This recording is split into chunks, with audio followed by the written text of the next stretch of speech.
Si kai ngai mamatamai, malo e te maumalo i te awhiawhi.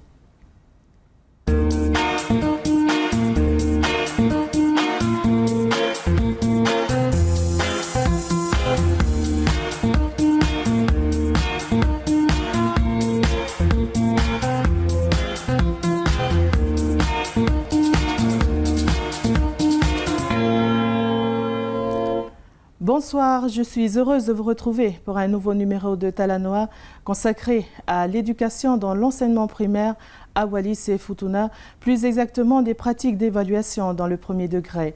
Faire de l'école un lieu d'épanouissement, d'autonomie et de réussite pour tous, tel est l'objectif du projet éducatif pour les années à venir. Pour en savoir un peu plus sur le thème de Talanoa pour cette semaine, nous accueillons ce soir Madame Kavakava Finimoihala Nadia, installée à Lavenghaou, enseignante à l'école maternelle de Tepa, que nous retrouverons juste après cette rubrique de Talanoa consacrée à la pratique de la foi sur nos îles, recherchée pour nous par Soana Tufele. I te awhiawhi lewa aini ka inga e ke hoko atu e pei e te aluanga o te Talanoa ki te ako i te uwhale ako liliki. O kuputaki ake pei e te whaahinga whakahoko o te usivi ki te uwhanau, tona uhinga mo tona mauhinga ke whakamahino ki a tātou tatau, he ko te apungpung whiki aia o tu tatou whenua. Kua osiatu ia he talamanatu a he whawhine te koni ngau e whakapetakusia, ka tō hiki mai lewa i te aho aini o fia ilo i mo fia mahino, ia te tuulanga vokasio o he whai ako, o uhinga pe motana whakahoko ia te usivi ki te whanau, ani lane e tupua ia te whakawhi mai te awhiawhi, ia te whawhine aini ko Nadia Kavakava Finimoihala, e mauria i Lavenghaou, e whai ako fuki e te whawhine aini i te whare ako o te pā. Ka imua nei o te whakatahi palalau pa mo Nadia, e tō mamatanga pe mua ka inga, ki heki temi Talanoa lotu a Soana Tufele pa mo te kui aini ko Sonasi varungo furu mai te esi, o uhinga pa mo te historia o tōna tō sangato hufanga i e sangato a Tonio Patua, ko tō mamata mai.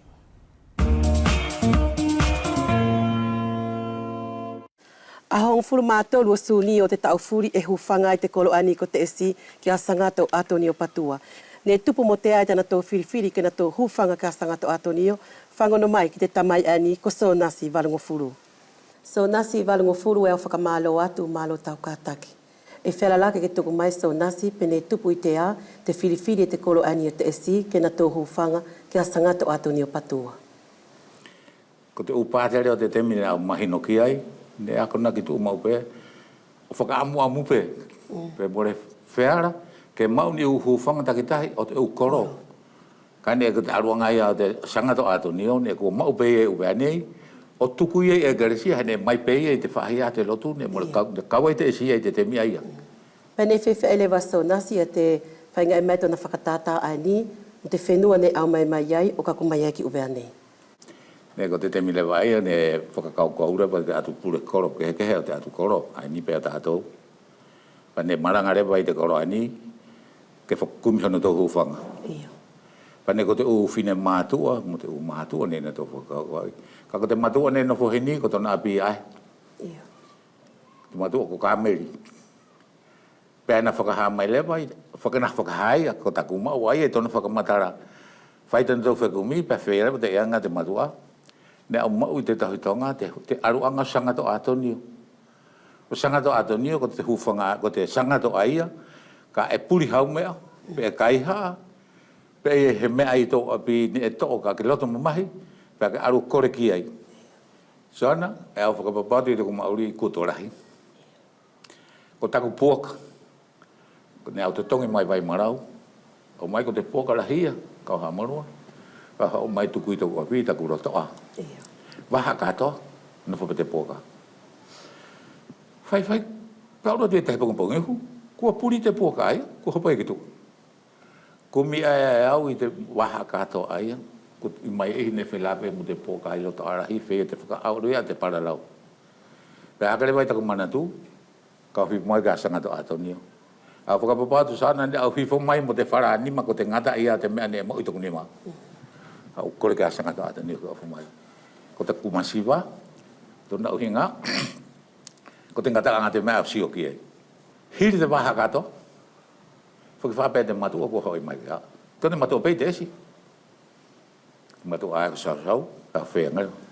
Mura ko ara ke sio ke hinda ki pu ka taka ti to api tau ai a ai mai te mata ko te apu ka e puri ko taku pu ka va ka to ani to na puri ai mai te mata ko tau pu ka fe taku pu ka tangata hina oi ha pu ko te va ka to ani te na fo te pu ka i te mata pa ai taku apu ka ko te mila ko ai a taku ko re pe au mahino ai pe ha ko to e mo te tahi u ko nga pe lai mo le fa ka fa matara Pei tau maua tū laso nasi, ne whewhai te aruanga pia mo te whakahoko te uwhelongoi a te kolo ani ko te esi, o tupu ai lewa i te whakatūto na malu ngā i te api ani.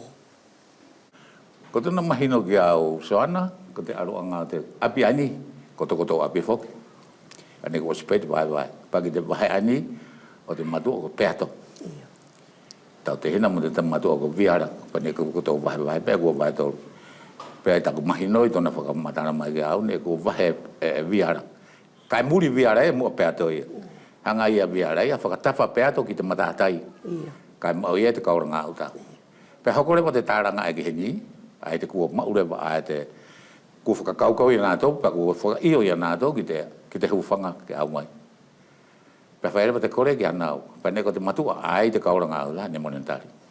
Ka ki te matua ai ona ane na ane ba ni tu oi te whare ne na whoki pea whea tana kupu ko te mo ikare ani au whoki ko te api o sangata atonio ki te he ngata ko te aruanga taku mau ai te au mai ani o sangata atonio ne ko mate peki wharani i te ono ngofuru matahi pea au mai wharani o tuku i te uofu ani o mai ne more hake ki he whare pea more fuaro pea whakahifore vai ai ni umea ki te waka ni hingoa ko te maria tere maa ko te wakarahi. O au mai ai. O au mai rewa awa ki tuki te uwha hake ne ko te mea ne hau te siti mai ai tau iei tai. Ko te waka ni hingoa e te mea ne mori mahinoi ka koutou ko te lanisi. Ne whakahifo kia awa ko tuki te uwha. Pea arule pa te koro o ko mi mai. O au mai ko te temi tui o vai ai o te tangata ko mi kaere sia ki nuu. O tuki to napi kai whanua i lepa te koro o whakakau kou. Pea ko te hati whahenga pure ake ka whai. Pea whanu ia nātou a whai te pure ake ani. Kena tau au mai o whaotona tuulanga i tua. Ko ni penei e tu i te whungakoru se. O tuku i tua. Mora mahino rau pene tau whia tona tuku ai tua. Ka hauki langa i lewa i te. Pea hauki pure ake i lewa. Te tangata pe ai hane ko te temi tui wai te tangata ai. Pena pure ake i lewa te whare ani. O whai te whare e ia. Ko te temi whaingata ai a uwe nei. Hegi ni mea ngā ue. Ko te ala hina o whakaamu so nasi, ki te hoko atu te tau, te kolo ani ko te esi, ki te huwhanga o nātou ani ko sangato atu ni o patua. Sona, e nofo vailua nei uwe nei. Ka ai taku whakaamu ki te kolo ani. He ki au te whai korea ka sangato atu ni. He ki kaku te u korea ai tonu ke tau tokarere ai. Ko mai pe tātou sangata maria amu ar. He ki momorianga e ke ofu mai, whakatoka ila te kolo. He kua tonu te kolo ke tokarere. Ka ki tona aruanga, Mure ko awa taki, e te taki. Ko i ae tonu ke nahanga pure aki, ia konga furi e tonu ke whai ki te aruanga wa te hahai. Ka e au, ko au tō au itua. Ka ki taku whakakau, ai au apatu ke hātu ki a koe. E a whakamalo lahi atu so nasi waringo fulu i te aruanga mo tau ofa, pēr mo tau tuku mai e te ukonga furi ani, ne a whia ilo atu ki ai. Kua kātou atu ka inga e te kumilongo ne i whakahoko mai, ki te kapela ani o sangato atoni o patua, ki te tamai ani ko so nasi waringo fulu. Ka puri hau fo i whala, pe puri hau puaka, tuku tau hau ke a so nasi, ka ke hau ke a atoni o patua.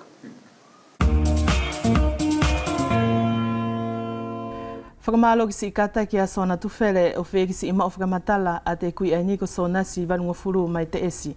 Faire de l'école un lieu d'épanouissement, d'autonomie et de réussite pour tous, tel est l'objectif du projet éducatif pour les années à venir. Pour en savoir un peu plus sur le thème de Talanoa pour cette semaine, nous accueillons sur ce plateau Madame Kavakava Nadia, installée à Lavengahau, enseignante à l'école de Tepa située au sud de Wallis. Kua o se tule whakainga ia he talamanatu, a he whawhine e toko ni ngau e whakapetakosia ki he whai ako, kai tau hiki mai lewa whakamanatu atu, i te aho ani o fia ilo i mo fia mahino ia te tuulanga vokasio o he whawhine e whai ako o uhinga pe motana whakahoko ia te usivi ki te whanau i te ufale ako o liliki. Anilani e tupua ia te whakawhi mai te awhiawhi ia te whae ani ko Nadia Kavakava e mauri ai Lavengahau, whawhine whai ako i te whale ako o te pā.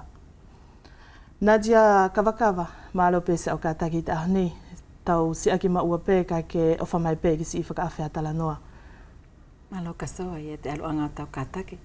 Pea e tamu aki pe i te whakamalo i tau tokanga i tuku potu. Tupu he ke whia palalau i mo whia Talanoa i te Maori ako. Ia o manaki Nadia i mua au hata Talanoa ki te kuputaki o te awhiawhi. Ia o manaki e langi e iepe i hau ki i lea whakaapa ki whito mai. Malo ka soa. E au ilo i ko te Talanoa e wheala ke mamata mai potu mo potu ko i ai au whia ala aki pe i te emisio ani ia mo whai haku whakaapa-apa ki te tangata pe ko te whawhine fuakawenga furi o te terituale pe i te mauri whakawhenua pe i te mauri whakapolitike pe ko te mauri whakapuleanga malo i te aluanga te fuakawenga e au tue whakaapa-apa tuku pau ki te kakai whakalongo te tangata e mamata mo sio mai te awhiawhi pea mo au whakasilo lewa ke ana tau ne e na tau kamata mai e te Talanoa ki te ako he au ilo i ka whautahi pa e wheala ke mau ia he konga lele ki te aluanga o te ako tuki whanau. E ke whai ako Nadia i te whare ako ani o te pā pe ku mahino atu i te kuputaki o te whelongo i a taua te whahinga whakamahino o te whakahokofuki o te usivi e ko tō whai ako ki te uwhanau liriki. Ko te kupu ae ko sivi e te ifuki Nadia ke whakamataku ki te mahino a te mauwhanau. I tō uhinga whai ako ko te atau whaahinga whakamahino mai i te kupu ae ko sivi. Io malo kaso. I mua takuririu mai ki te kupu singa palalau ae ko sivi. Au te whiaririu mai ki te kupu taki o tau emisio. Ani e ke whakamahino hino ai. Ko te whale ako e whakatawhito ki te kupu taki ai ni ke nahanga o whakaliliu i te whale ako ko he konga mea ke mauri whiawhia ke mauri ateaina mo whaiwhaitariha pea ke mauri ke taulanga lelei te ako a te uki i whanau furi.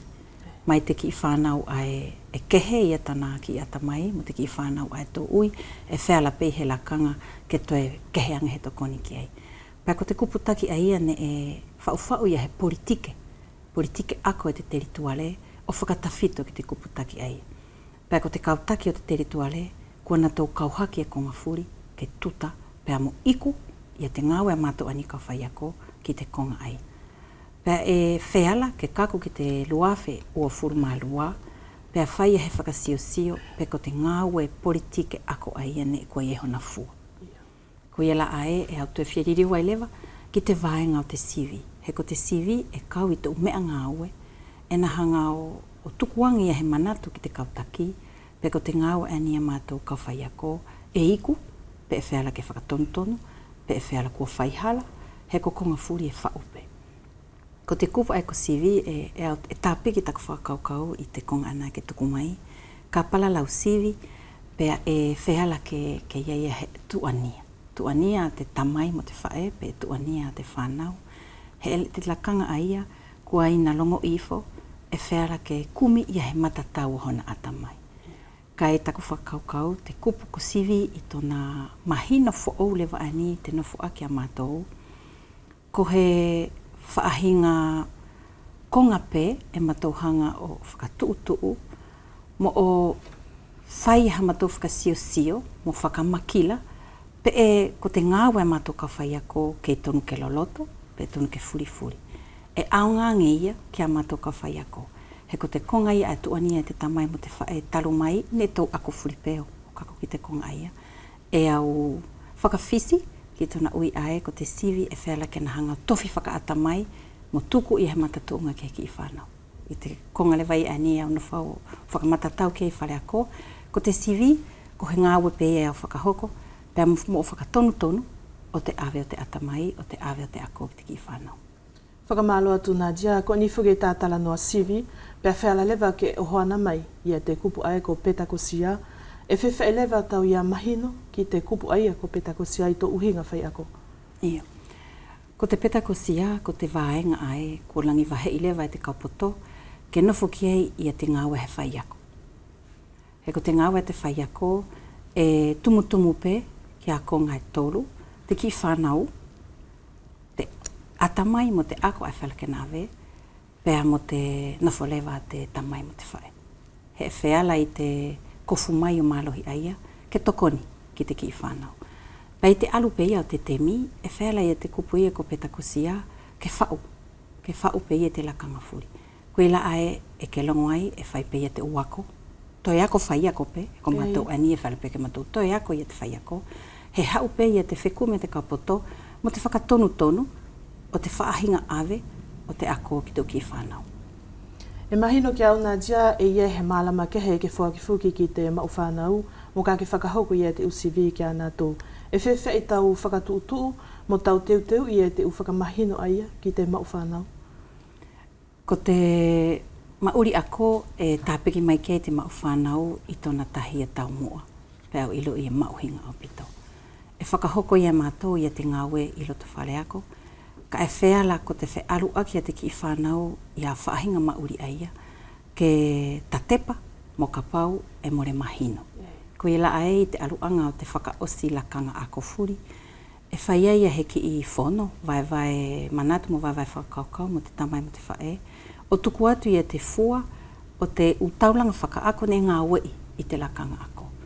Pea osi pe ia te talamanatu i aia, pea teu lewa ia te lakanga ako ai hoa mai, o hange lako te whalakanga ako ani.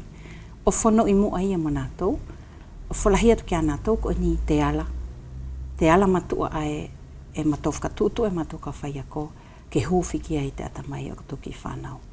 Pea ia tana whakakano, whakataulanga whakaako, pea mo ona whakatutu ngā ue lewa e hiri whaki atu ki ai. Ka pau e alu ia te whakamahino, ke mahino te mau whanau, ko konga fure whakatutu o whakatau mo pe ki te whanau, pea e au tui pau ko te ngā ue e wheala ke whainga fu. Pea ko te konga whakamahino la e ni Nadia e ke whai o hinga pea mo te whakahoko e koi e te usivi i te mau whanau, e muri i furi pe e te kau whai ako, e whakalongo pe ia ki te loto ate i nā te whai ako. I te langia ki mai o amatou ngā ue e kauai. E kauai te matou mauri whakawhai ako whakaloto kalasi, pea mo te vaenga lewa e ui mātou ko te whelongoi ki tua. Whelongoi ki tua e kauai ia te kolo, ia te whelongoi mo te matou kawhai ako, mo te whelongoi lewa mo te tamai mo te whae.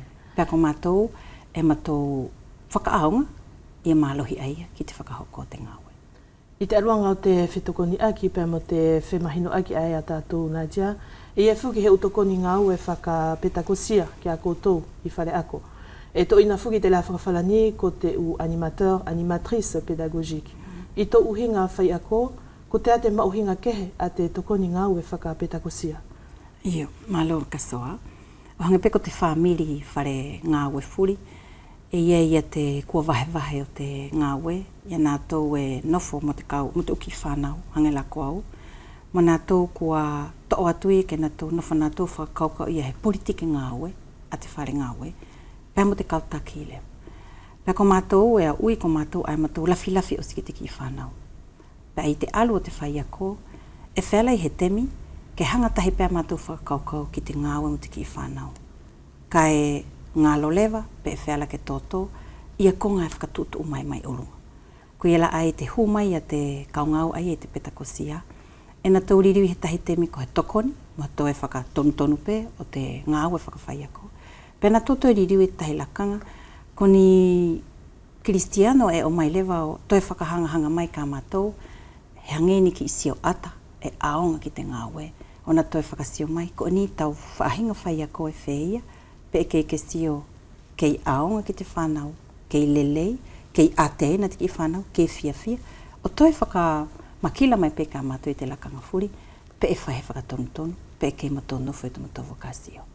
Ka whakahoko te usivi ki te whanau Nadia, e ia whuki tako tō whahinga whakanota o te ngaue a te whanau. Ko te ae tonu ke mahino ki ai, urua ki pe moa ki te whanau, pe a homai lewa ki te mau whanau, pe moko tō pe whuki lewa ko te kauwhai ako. Iyo, ko te ngāwe i ani, ko te ngāwe whakapule anga mai whalani. He alupe i te furi mamari o te ako, mo te whetalai i te kaupoto, pe koanga whai talu mai, kei lelei, pe kei tua. Ko i lai te alulewa o te furi mamari ani o te mauri ako, ko whakaha mai i te muri o te uki whanau, ko te whoi nota numelo, ko na tāmata i te atamai. Ko tātou na... Mai tona uhinga ai kasoa, ka ke wahe numelo i he atamai, ko ke whakaseni pape koe ngata i te uafuru. Ka ki te ki whanau ai humai ki te whale ako, e tuungau nei atamai. Ka pau e ke whakaseni pape koe te uafuru I te lea, kai te matematika ia e whela ke keheanga. Ko ila ai te mata e numelo, e na hanga ia o whakalausi ia te atamai. Ka ki tau whakataulanga whakaako, e ke whakawaawa hona atamai whaitohi, hona atamai palalau, mo hona atamai I he tahi ukonganga, ko whaahinga atamai e walu, e whela ke na kofufuri te ki I whanau, pe hoki ke hanga lewa koe whakawaawa te taulanga, ke sio I katoa te ki toe. He hanga te numelo ia, o whakalausi, mo tamata I te atamai te ki whanau, ae e sio ange more kakua ke uafuru. Pena toi hanga fuki au toi, hiki te ki whanau a ke awatu koe ke hangufuru mawalu, ka tāko tōna e hiki, whakawhahai, more katoa. E mahino mai a koe nā dia I tau palalau, e ia e whaahinga atamai e walu, e whera ke mau I te ki whanau, ko tea te u whaahinga atamai e ia e walu. Ko osi whai a whekumi, pea kua kore mai ki a mātou ani ka whai ako, ka humai te ki whanau, pea mātou wākai. Hange pehe wākai, o he konga ke tō wakai pe sia pe lele. O wākai te ki whanau, pe ko te vaenga atamai whea e mua sikai. He humai te whanau I, ko iei o nei atamai. Ko te urua ki atamai, ai whakaaunga e mātou whareako, ko te atamai palalau, ai hau kona aku tana lea. Pe iei te whahinga atamai ai tuha mo te unumelo, e iei mo te atamai e tuha mo te hiwa, whaimusi ka mee. Pe iei mo te atamai ai e mawhananga te ki whanau ia, I te ngau e tōna sino, ma I la pe tutatana palalau. Pe iei mo te tahi atamai lewa, tō ui whaki tātou more aongai ai te mauri whai pēna, ko konga o tō whaiwa. E tō konga furi aia, e hanga tātou whakalau si I whau mo kātou sio pe ia lea mo matematika. Kai hau te ki whanau ia, ko tā mātou aia ngāwe, ko te wākai, pe nofo I te whahinga atamai whea. Ta kā pau e nofo I he whahinga atamai tahi, ke tuwha ki atu I whahinga atamai ai ke na kukufuri. He kei mafua tōna atamai ki a whahinga atamai ai. Ka paula e nofo te whanau a kōku ina ilu ina dia e hongfuru mahiwa ki te uafuru, pe ne e hiwa ki te uafuru, ia tōna no tā kua mahino wawe pe ia ki te whanau ia te tuulanga fuki o si ona atamai. Kai whewhe he mahino ki ai a te mau whanau. Iyo, ko ila ai ka soa e au kore ai pe au amanaki, e ka tuunga pe mo putu ia ni whono whakamahino ki te tamai mo te whae, pe e whera pe ia ke whe mahino aki. He e te temi ani kua laka ia furi mamari o te ako, ko tona pe ia urua ki ngā wetun ke whai ke whakamahino. Ko te konga I ani o te nota, ke loro tonga pela ia I te koresio ia pe mo te rise, he maua ia te pakalolea, ke whakanota mea furi.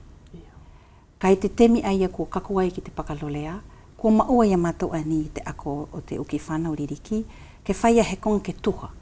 Pea ko mātou I ani vaenga ako ririki, kua furi e mātou te whahinga sivi. Au mahalo hoki muri mai te ahiki atu ki te koresio mo te rise, ka e mau ke kamata I te vaenga ririki, ia te whakataulanga whakaako leo. E mahino ki auna dia e more maufuki a te u hingoa I sivi, e whai I te whare ako, I tau mālama whaka whai ako, ko te whaahinga sivi e whara ke ui, e tokoni lahi pe e mauhinga ke heange ki te kauwhai ako, te mau whanau, pe mo te whanau fuki. Iyo. I te hau ania te mau whanau, ko mahani pe ia tātou, I te hau o kumi he mata e numela. He wawe, ia takita ui pe e tuui whea, ia te taulanga takita ki whanau tona atamai.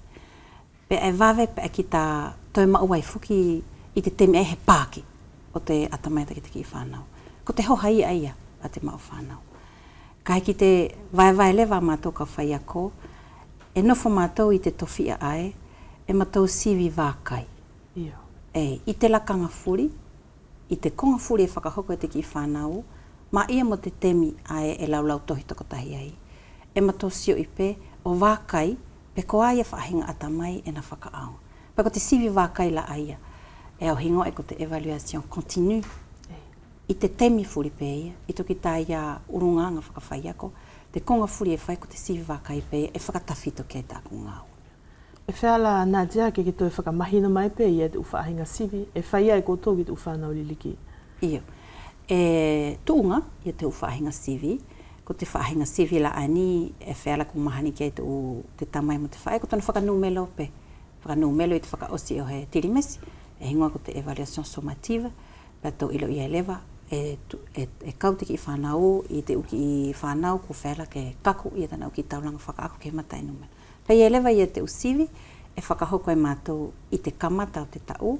Ko te sivi ai e mātou whakahoko ma ia lapene more ako te whanau ia mahina e hoko mai. Kai hange mātou tahere whoki pa ko tahe konga ne na taha ofi talo mai te tau ko osi i a konga ne aweke ako. E hingoa lewa e ko te uki evaluation diagnostic. Pama te sivi lewa ani, e whakatawhito ke taku ngā hoe, ko te uki i sivi wākai tū mau, mo whakatonu o tāko i a whai ako. Whakamalo atu Nadia, e o amana ki Nadia e tō muri pe whuki ki te uwhakatotonu mai te taki, pe whala lewa i temi ke horomuria i a te manatu. E ia he whaahinga sivi Nadia, e more aruai whuki i a tau whakakaukau ke whakamahino mai i a tōna tupuanga. Iyo, ia aui ani tōku uhinga whai ako, ko te konga ia ai au whakawhisi pe au mole au whia whai ki ai te mauri whakawhai ako, ko te uki i sivi ani e na hanga o tofi, mo whakamata tuunga te ata mai o te ki whanau. Ai tō hingo e ko te uki evaluation sommative. Au whakawhisi ki ai mai tōna uhinga ai, mole wheala i au, i he temi, i he aho e tahi, kau whakamata tuunga i te ata mai o te ki whanau. He e whakalaka pe o kūnima. E au hingo ia ko te ki whanau ia, e hau pe ia, o nofo iau he tau katoa, o ako ia niki i konga moau, pa e alu ia, i te temi furi pei. Ka ko te usivi ia ai e kasoa, ka e o nofo o te taki i la o te ako, e aonga ia. Ko ila e taku fuafua, e whakalongo pe ia, ki te vāenga ki ta nofo ai. He aonga ia ka nā tō taki, mo o wakai, pe ko te i piesi e whakatuha ki te konga ae, e whakatata oke. Pe ko he konga e whakatutu i te politike o te ako, e whai. He aonga ia ki ta nā tōsio i mai. Ka kita o koia uhinga whai ako, e au whai pena iau i te whahinga sivi ai au sio, e whakaake te atamai te ki whanau. Ki whanau. O hangai whuila ko he vāinga ako e lua pe e tolu Nadia, e tonu ke arutahi a tona ako i, ki he whanau i te nofo whakapetakosia pe e whakawhai ako, e whewhai te teuteu i mo te whakahoko o te usivi aia, he e maua whuki, ke mau e te whanau ia mālama ako aia e lua pe e tolu, i he taulanga ako pe whuki e tahi, e hingoa whuki te whakawhalani, socle commun de compétences. Iyo. Ko te whui tāna ki anga taulanga ako la ai, ani ke mai ko te socle commun de compétences, ani au hingoi ko te furi fo o maari o te ako. He more kei lea mai a te pule anga o ui mai, ka taki lau whakanōmelo i he konga, kailoa, tofa pe koe te ala matua. Pea ko te ako la ai e au ilo i papawai ko te ngāwe whakawhai ako, ai whelai ke kumi pe ia he whaiva, mo he vokasio to tono mātou. Pe ko te ala matu ai e matou tofa, e matou te hanga whakalau lahi, ke hau te ki i whanau furi, aki te ki i ala sika pe i ai humai moia, ke na mautatau. He hanga pe te pule anga ia whakasenipa, kai a matou lewa i te loto o kalasi, ta matou hanga vahe wheia, ia te whaahinga, whakamauhinga o te ki i whanau furi. Pe whewhe lewa te mau i te ki i whanau, ia mālama ako ai e toru, i te taulanga ako e tahi. Ko te kongala ai e whealai lewa ke whakatutu, iani ki i proje, ko tō ki whakatutu ngā ue, e hanga lewa ia mātou ka whai ako o whakatātā piki mai ki ai, ia vāenga o te lotu, vāenga o te lea, vāenga o te matematika. Konga furi o te vāenga ako e mātou whakatā piki mai ki he whakatutu ngā ue, e na kofu furi. Pako tana kofu furi la aia, ko mātou taaki mai lewa te taulanga whaka ako o te sokle, tāna ki anga ai nā, ki palalau ki ai. O whakatuha lewa ia mo he konga, whakatutu ngā aue, e wheala ke mahino ai te ki i whanau, e mole naho i ako pe ia te conjugaison, mole naho i ako pe te vaiva te temi whakafua noa. E tonu ke na ako, he e ao. Pe whewhe lewa te whakanota ia e koutou whai ako, ia te whanau ia vaenga ke heke he aia. Iyo. Ne e whakatahi i. Ko whakapule anga mai e te livre e ui ko te ki tohi, tāna ki kia i e te utaulanga whaka ako aia. Pea osi pe i te whakalaka te ki whanau i au i he tau, pea hanga o whakatū ki a kupu ai ni e wha. E whela i he taulanga ke ilo i lele i te whanau. E whela i he taulanga whakaako ke na ilo i tuku pau. Pea whela lewa i he taulanga whakaako ke vai. Pea motona whakakimuri mai ke sia ape i te matou fuafua. Pea ko te wahela aia, i a kupu taki aia e wha, o he taulanga whakaako he ki whanau, i te tau furi pe matou sioi, o whakakorus, pe alu ia moi, rumau. Pea ko te liliu la ia te foi tana ki anga taulanga whakaako aia, ko tona kauwhangona i tona ako o kato. Ka ko te alewa te uwhainga tā ia e whare ke tau pa muti ki i whanau, i te whakatahi lewa aia o wainga ako e tolu, Nadia. Ko te whainga tā ia mo ka pau pe ia, e tōtō ia au whai ako ia tona whakamahino. O hanga la, ka pau pe ia mo reo hanga o whakapākia nge te ki i whanau, o uianga ko te aho nei te matematika e tā ako ia te tāna ki o tō numelo, he aung ki ta tāhiki anai o aru ki te koloa o tō mai e whoipane, mo whau o hata ki i konga ki te malolo whakasino. Ka kua whakapiki au ia vaenga ako, ke mahino pe ia peko e au ako ia te konga ai. Tupu ko te konga hei e tona taulanga, pe au hanga pe au mo ia o fuafua pe kua kaku ki ai. Paka ke whakamahino koe mona ilo i kua kaku ki ai, e whea pe tāna mahino, i te vaenga furi o te ako, pe ngatai whea, ia tāna ia ki i whaifangona. E o tō atu pe te whaiwhaitaki le lei aini o te ako i o te ulea whakawhenua na tia pe mo na koloa fuki e muri mai ei ki te whanau. E tu e kau fuki ia te umea whakawhenua ki te uwhakatuutu ngāue o te ako ki a tau fuki ka hoko mai. Ko te tau whaahinga mahino ki ai Nadia. Io e o whakawhiawhia ki ai. E o whakawiki he e kua ilo i papau e whalani ko tona koloa ko te ulea mo te uangai whenua o tona u terituare. Pei te kua hu ani ki te politike ako a uvea mo futuna e au viki te aluanga te longo i te kautaki e iei ia te mauhinga o lea pea mo anga i whenua ani whakahoko. Pea kua whakatutu o kaula ia te ako te lea mo te anga i whenua i te pakalolea kua kaku ki te koresio. Pea kua whakatutu lewa e mātou ani i te ako o te ako malalo. Ia ni whakatutu ngāwe ke wheala ke huma ia te vaenga ako ai, o pipiki mai peo hange ko vaenga ako furiala. Ane e kamata mai ake pe, ia te ako. E au whakamalo atu Nadia, e mahino ki au ne ke kaufuki ki te u assise des évaluations, te u whono uhinga pa mo te u CV ako, ne e whaifuki i te u mahina, i te u mahina kua mari watu. Ko te te upuani mauhinga, ne e whera ke tala noi i te u whono ai. Eo, malo kasto. Ko te konga ana o tā ofi mai i te CV i te whono lahi ai, ne kau mai ei e te kau poto o te CV, kau ai pēr mo te kau taki ani o te pureanga i te ako, mo mātou kau whai ako, pēr mo te upresta ma u whanau.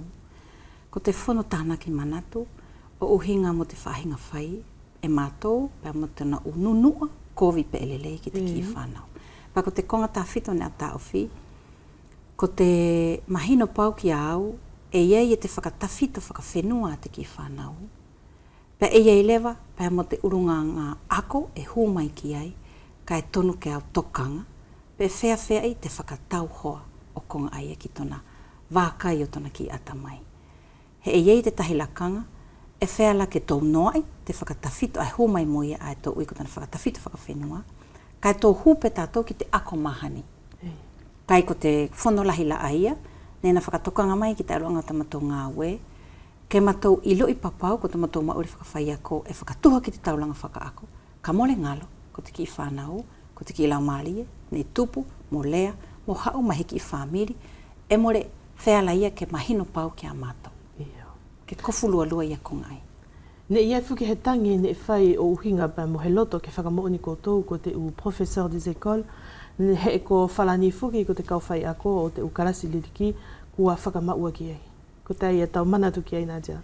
Ia, ne au kaukaso ai te kauwhai ako ae, ne matou tuulaki, ia heki i kurupe ngā aue o uhinga mo te tangi ai e whakasatika. Ne e kua tangi lewa i te kauwhai ako ke whakatuula i te terituare uwea mawhutuna, ia te konga ani whakapureanga ko te professora des écoles, ke wheala ke liliu, ko he tohi ngā aue whakapureanga ki te kauwhai ako ani o te ako malano. Pai ko te kurupe ngā aue aia, nena whakakaukau i, o na nunua ki te mauri whakaekonomika o tātou, o na nunua ki te mauri pia tangata ngā aue, pia mo ona lelei, tā whito ki tangata ngā aue, he mahino ka koe kasoa ko te satika e na puipui ia te tangata ngā aue. Pia ne whai te ngā aue, pia mo te kauwhono, ia te komisio ani o te ako, pia mo nātou e taki te lotu, pia mo nātou te pureanga. O matou kakulewa ki he lakanga e matou towhai ni ala. Urua ki ala, ke toi tā ofi pē i to matou mauri mahani, kai matou furifuri e te matou tohi ngā we, ke wheala ke huma ieni ki i mari. Ko tana lua ala, ke whakatuulua, Ke alu ia te aku whakalotu mo te aku whakapuleanga. Pea e matou nofo nei, o whoaki ia te u whakatutu ne matou awe o tatari. Whakatahi ki te puleanga taki, pe ko te hana tala manatu mai i te whakalao, hana tala manatu mai i te whakaako, pe ko he konga e lava, pe e wheala, pe ko aona whakatutu. Kei tū tau nei a te tālanga, he ko awe ki te whare whakaminisi o paresi, ia te whakakaukau, ane e whaiwhai e te ki kauwhonoi. Ne ke talano mai ana nei nā dia e iei te uki i whakamarie, o te whahi ngā furihi lewa o toko tō ulanga vokasio. Ko te alai te uki i whakamarie ei. E mahino pau ko tona uro ki whakamarie, he kua matatau, ia te iloi o he whaia ko i te korisio, mo he whaia ko i te ako malalo. He mahino pe ke a koe, i te lakanga furi pe e hange pe valoki mai. E nofo i te kauwhaia ko i te korisio, kum whakamoni whakapuleanga ia, pe more he toi whakawhihia ki tā nātou ngāo. Ka e toi valoki pe ia nātou i ani te ako malalo, ko te ako whakalotu, pe more he sio mai a te puleanga ka nātou, ko i la ae e whakakeikei e pe. Ko tona uro ki Marie, ke hange e matatau te ngā web. Ko tona lua, ko tona vaenga whala. He ka hiki lewa ki te mauri whakapuleanga, kua hiki lewa ia te whawhine pe ko tangata whaia ko ia te ako malalo, o hu i te tohi whakapuleanga ai, o ririu lewa, o hake ia te mata i totongi ki te lua selonima. Ko tona ai whainga maari, ka ia lewa na nunua. Ko na nunua, he ka hu ki te tohi lau whakapuleanga, ko le kula whakapuleanga. Mori ke ia he tata ofi lewa ne whakahoko tū mau e te lotu, ke whakamau hinga, ia te u ka pite, te ako whakalotu, ia konga whakawhenua. Ku maua lewa e ke kumi hona ia whahinga ala, ke hu mai e ki tohi whakapuleanga, he more ngaro ke ako e kasoa, ko te ako a whalani, a tēna lelei, more anga i he lotu ke hu mai ki ai. Ka e iei he fua o te whakamaua a ia i tako tō whahinga whai ako, e whara ke tō hā mai e fuki, i te u sivi e ki tō whai, tō whakahauka ki tō whānau, pe e kua tō whatongi aia, mo te whahinga sivi silo, o ko tō whai ako. E o mahalo au ko te langia ki whakapuleanga aia, e na kofu furi a konga furi. Mai te tangata ngā ue, pēha mo pule aki ako, whakatotonu mai ae mai whanani. Ka hu mātou lewa ki te whahinga tohi lau whakapuleanga aia, ko maua ia, ke hu mātou ki te tūwhaki longo mai, mo te tūwhaki whakatotonu mai te whakapuleanga. Pea e whea lai e te lakangai, hange pe ko te kautangata, ma te kauwhai ko te korisio, ke muri lewa mātou, pea waweange lewa ha mātou muri ki te whakatotonu mai ae mai whanani. E ia fuki te tokanga i kehe o te huatu lewa o te whanau ako ki te korisio na dia, te kōlahianga lewa o te ngā aue, pea mo te uwaenga ako who'o fuki, e ina tō mau i te karasi ono, tō ke hanga fuki la tōna ia mamafa ki tōna atamai, he e whakawhalani a te ape fukia, kane e whakauwea e tana ke ako i te uwhale ako malalo. Ka pau e tonu ke lili o te whai ako o te karasi malalo o professeur des écoles, e langi tonu pela ke kamatatu i te karasi sepe, ko te atau manatu ki ai Nadia. Iyo. E maua pe kasoa ke whakakehekehe i te tohi whakapuleanga ani ke ui ko te professeur des écoles. Ko te professeur des écoles, e hange pe he ki i ta, he matatuunga ia whakamuani whakapuleanga i te vaenga ngāwe. Ka e, ko te whahinga whai ako ia, o te vaenga ako furi, e tatau pe ia mai te ako malalo ki te korisio mo te rise. Ko te whaahinga matatunga pe e kehekehe ai, a kehekehe ai a mātou. Ka ki te tūwhaki au te u vaenga ako, pēr mo polo kalama ngā ue mai whanani, e taupau tatau pe ia vaenga ai. Au whietala no atu lewa Nadia i te lakanga ai ni, ki te ukarasi a double niveau i tōna whakawhalani. E mahino ki au ne e ke whai ako fuki i te whale ako ai ni o ahoa stangato i eleneo, ne whera fuki ke mauri i te ukarasi a ia. Ko tea e ke tui mo whalala Nadia e iehe mauhinga kehe o te double niveau i tō uhinga whai ako. Ko te ngā ue kasoa e mo oni ne au whakahoko i te hiri pe o taku hu whai ako i te whale ako ani o ahoa. Pane au ilo i ko te whahinga kalasi a ia ne e whakawhisi furi ki a ia te tangata whai ako furi. Mai tōna uhinga ae e na tō sio ki te kina o te ngā ue. Pea mo te whaingata alewa o he vai kini vaenga e lua.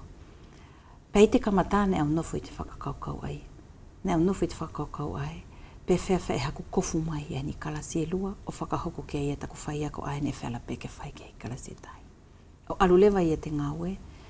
Pea mafurifuri lewa ia taku manatu mo taku whakakaukau. O sio lewa ko kalasi ai e vaenga lua ko te whainga maari. Mai tona uhinga ae e hange e na toi whakatuu mai e ki takita whahinga whai ako. Ke toi ririu ki te alamatua ane au palalawa te kai kasoa. Hene nofu pe ki tau ui ko te alamatua hia kaua lalua pe. PCM1, PCM2, PCP. Ka tala ko te alamatua a ki ta tofa. E tuunga na ia ala. Pea ko te double niveau lai mo ka paku vaenga lua. Ko ta auto e nofo o tofi ala aia. O toi tofa mo natou. Pea mo toi sio ia tau whahinga whai. Pe e lave ia i tuki i whanau furi ai ke kofu. O toi furi la ia taku whahinga. Ave te ako, te whahinga pe tako sia. Pea i te lakanga la ani, kua toi ririu mai ai ki te pā. O toi e he kalasi e tahi. He ki la furi te whahinga whai ako ia ai. He au mahalo e whakatawhito ia te ngawe ia. Kita kofu hange ko te kuputaki o tau emisio. Ke mauri fia mo a te ena te ki i whanau. Furi e kaku mai ke akita. E te lau fuki e te kauputo nā dia, ko te ukalasi a double niveau, e ie tona ia mauhinga kehe ki te whanau. E, ka pau e hau i te ki i whanau, e tuunga ia nātou a kehe. Pea ko te mauhinga ai mo te koro ai au te ki karasi ai. E tahi alupe te tangata mo tana whakakaukau nā dia, pe e longo lelei, pe e longo kovi, ia manatu e wheawe aki, ka leleanga pe ia whemahino aki. Ko apoto whenua o te mauri o te whanau, e tonu ke whakatahi ki te laka lelei o tana ako, he e lau e ihi, e kovi pe te ako ia o tana whanau, hene e kovi pe to nā kamata muri mai. E ke whakamooni ki ai? I tōku uhinga whai ako kasoa, e au nofope. I tōku ngāu e whakawhai ako. Kai mure puri ka koe, ko te ngāu e whakawhai ako, aene ako aki i au, pēr mo te kawhai ako furi, aene o te terituare mo nā tō furi pēna tō manako ki te wakasio aia. E ako ia mātou i ani, ke mātou tarifa ki te ki whanau, o sioi ia te konga ailelei e taulanga ki e tana ako. Ka more nofo mātou o sioi, tōna urunga tangata.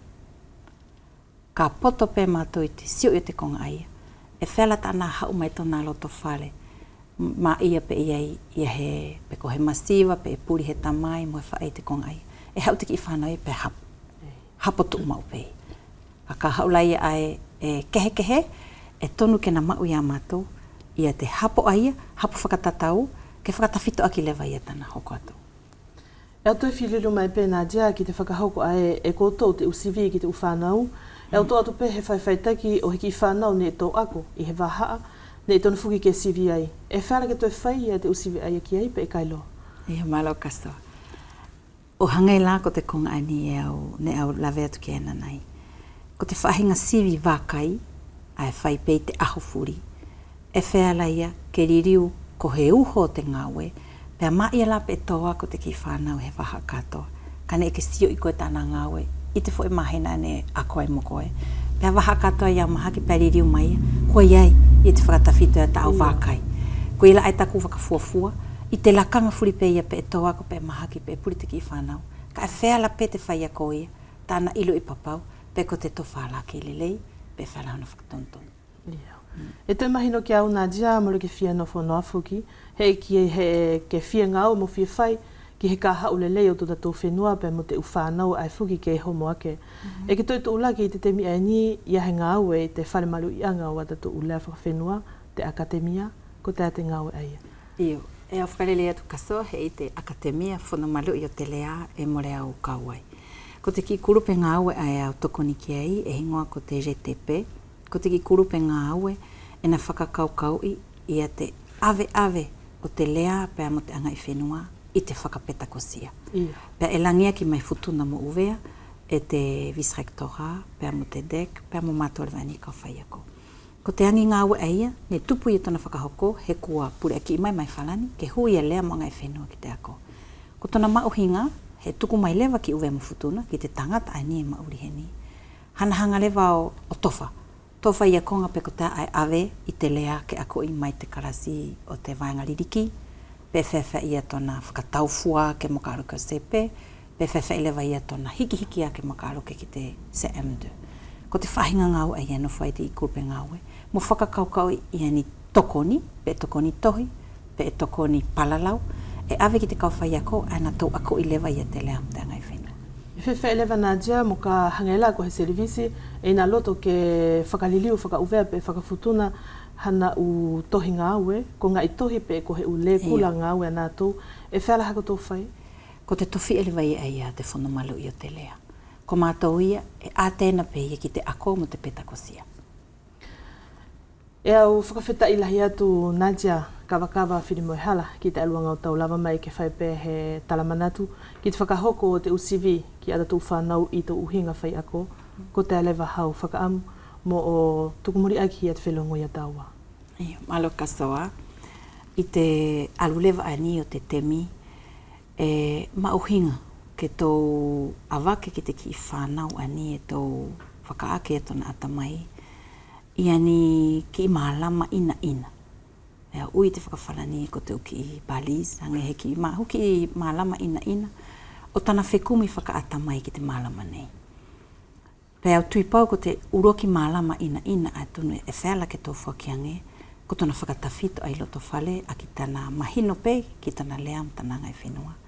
Pea hoki tō o mai lewa tui tuwha ki atuni tahe uki i mālama.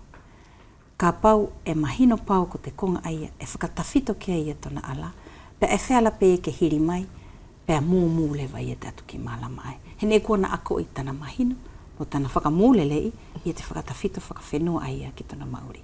Ko taku whakaamula aia, ke kauhaki whakatahi. Ia tamai mo whae, ia te kautaki, wheia ka mātou ani, ko te unima ngā aue o te ako, ia he pule aki, e wheala ke tohi, ia he politike ako, e mauai e te whimarie, pea mo te atena le leo te ki whana uvea. Malo si o ofa Nadia Kawakawa, pea musi i kātaki. Et c'est parti pour notre séquence danse individuelle avec la belle chorégraphie du jeune Halakirikili Palasete Pasikava, qui a donc défendu les couleurs de sa paroisse Hahake lors du concours de danse traditionnelle du 13 juillet de cette année à Sangatosoane. Pegusi talavo levaini ko Halakirikili Palasete Pasikava Mailiku, kaina hokoatu ia tututoa fiafika inga, agitana me etokotahi. I te aho whalani o te tauani i te mala e o Sangatosoane, mamata mai ki ona whaiva.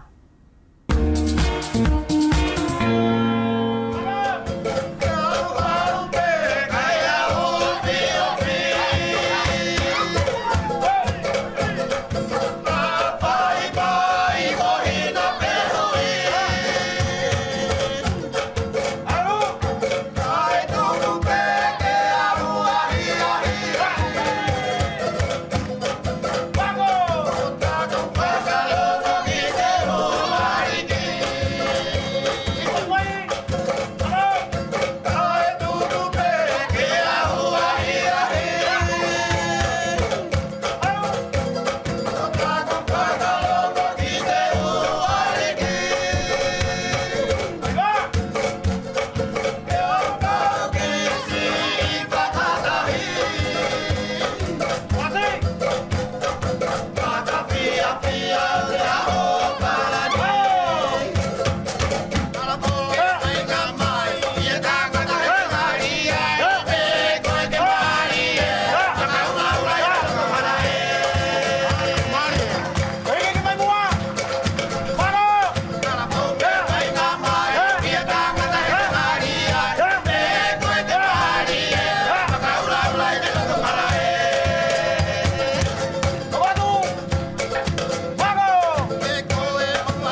E tō manatu I ka inga I te moitemi ani ia he mamata ne e whai te whare ako matautama I hihifo I te tau awhi hivangi au hivang furumalua o uhinga pe mohingau I whaka historia whangana a he tama ne e hingoa ko urukena e kore o hoana fuki ki he whine mui ko Ameria mai lau sikula. Mamata mai ki ona pāki ne e tā ofi e te pilo talalongo.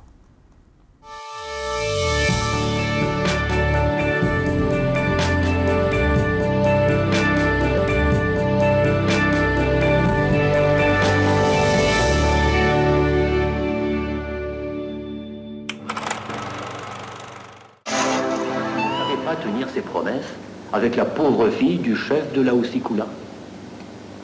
Il avait bien failli mourir à cause du méchant Témonio. Mais il est quand même revenu à Vailala. Mais dans son village, il se passe des choses graves. Allez, je vous laisse. Je vais à la pêche. Je n'ai encore rien pris aujourd'hui. Bon démarre de cette édition 92 du mois culturel de Matautama.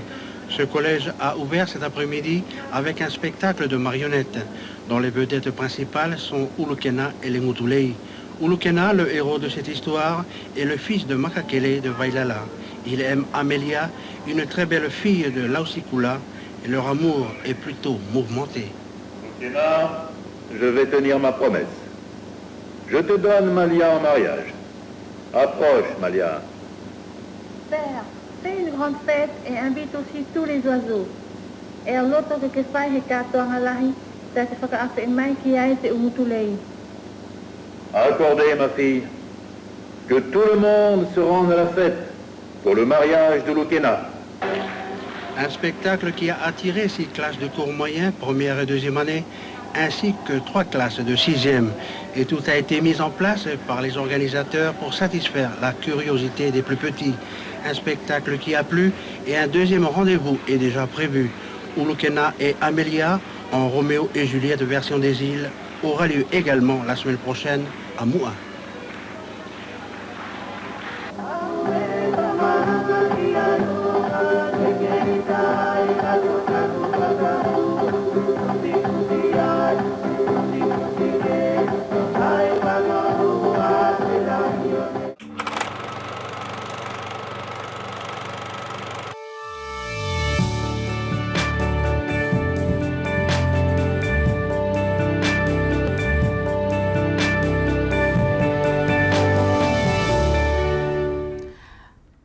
Place maintenant à notre séquence clip traditionnelle, cette fois-ci avec la formation Tokalelei, originaire du sud de Wallis, dirigée par Monsieur Esitio Laufilitonga. Tokalelei nous fait une belle reprise d'une chanson du groupe tahitien Te Avapiti et c'est dans Filifaiva pour Talanoa. E whakausia tule vai e te whakatahififia ka inga a ki te maholo ani ko te Tokalelei mai utufua e takitaki e Esitio Laufilitonga. E ina tō te whaiwhaitaki ia tu ia he hiva whakatahisia te maholo ai ni Te Avapiti ko ina o na Mārie.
C'est la fin de Talanoa pour ce jeudi 30 août. Merci de votre fidèle attention à nos programmes qui restent toujours disponibles sur les réseaux sociaux et sur le site de Wallis et Futuna la Première. Excellente soirée à tous et à demain. Salut. Kua o se tlue wa ai whaianga ki te waha e ni o Talanoa, ko te u whakawheta I ka ainga e ke tuma o peia ki te aluanga o te tuku mai o takoto whalala. Pe waka e hakato malolo, e hakuto te whakatahi whenei pela ki a pongpongi, e muto tau ne pa mo o whātu.